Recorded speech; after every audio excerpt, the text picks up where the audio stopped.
I didn't plan to stay after dark. Schools are built for daylight. Chalk dust in the air, the shuffle of shoes, the slam of lockers, the hum of voices. At night they change. They empty themselves and become something else. That night, I had lingered too long in the library, flipping through yearbooks from decades past. When I looked up, the windows were already black squares, the corridors dim and hollow. The announcement never came, only the quiet hum of lights overhead, and then the final click of locks sliding into place. I gathered my things and walked out into the hallway. The school was silent. My footsteps echoed too loudly on the linoleum tiles. The smell of floor wax hung faintly in the air, sharp and clean. Classroom doors stood shut, their small windows reflecting pale light. The lockers stretched in endless rows, their vents like watchful eyes. I should have hurried, but I didn't. The building held me. The quiet was thick, like an eraser dragged hard across paper. At the front doors, the heavy metal bars were already in place. I tugged them. They rattled once and stilled. Beyond the glass, the parking lot glowed under yellow lamps, deserted. I pressed my forehead against the cool surface and exhaled. Locked in.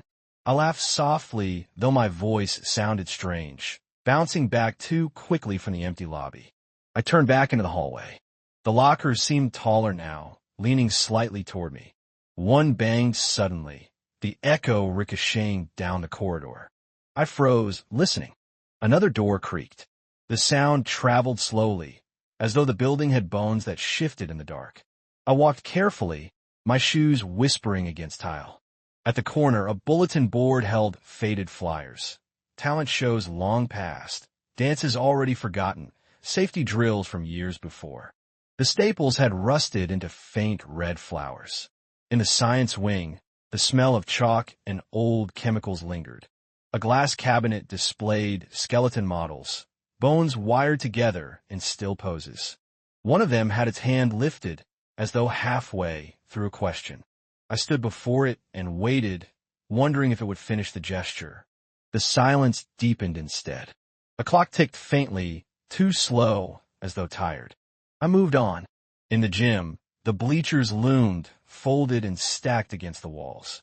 A single basketball rolled lazily across the polished floor, though no air stirred. It stopped near the free throw line, waiting. I touched it with my foot and nudged it back. It rolled slowly, curved, and came to rest exactly where it had been before. I left it there. The whispering began in the hallway outside. Not words, not yet. Just a faint overlap of voices too far away to understand. Children's laughter, maybe, or teachers conferring quietly. I stepped into the corridor and listened. The sound faded when I moved, returned when I stilled. The lockers groaned softly, as though adjusting their weight.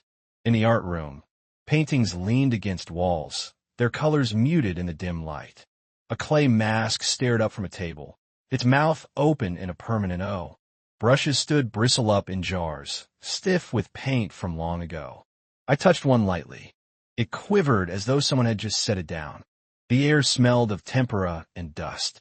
A window rattled faintly, though the night outside was still. The chalkboard drew me next.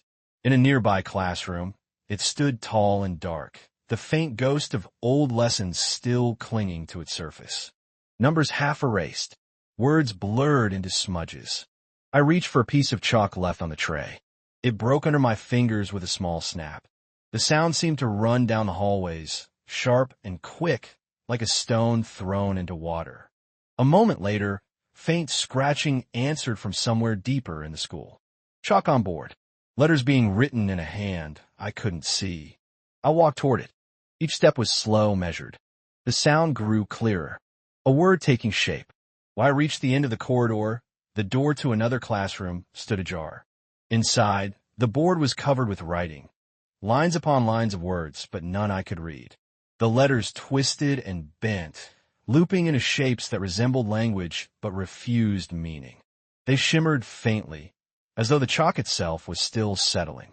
I turned away, heart heavy but calm, as though the building wanted me to witness but not to understand.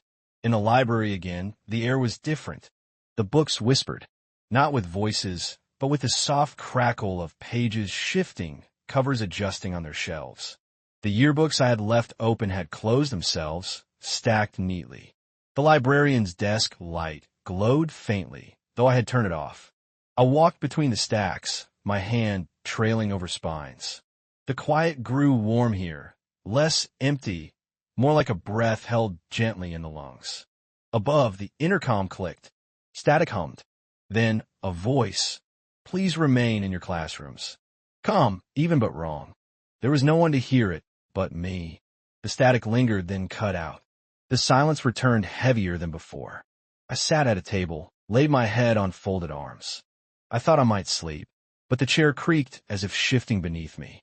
The floor trembled faintly, like footsteps overhead. I raised my head and listened. The sound was steady, pacing back and forth. A teacher patrolling an empty classroom. The rhythm soothed me. I closed my eyes again and let the sound fade. When I opened them, the library clock said hours had passed, but it felt like minutes. The night had folded itself into something without edges. I wandered again, through hallways lined with lockers, through classrooms filled with desks turned neatly in rows. Each room was the same and not the same. One desk had a notebook open, its pages filled with writing too small to see. Another held a paper airplane, perfectly folded, waiting for flight. Another had only a single apple core, brown and dry, but fresh enough to still hold shape. In the auditorium, the stage curtain hung heavy and still. Rows of empty seats stared at it, waiting for a show. I climbed the stage and looked out.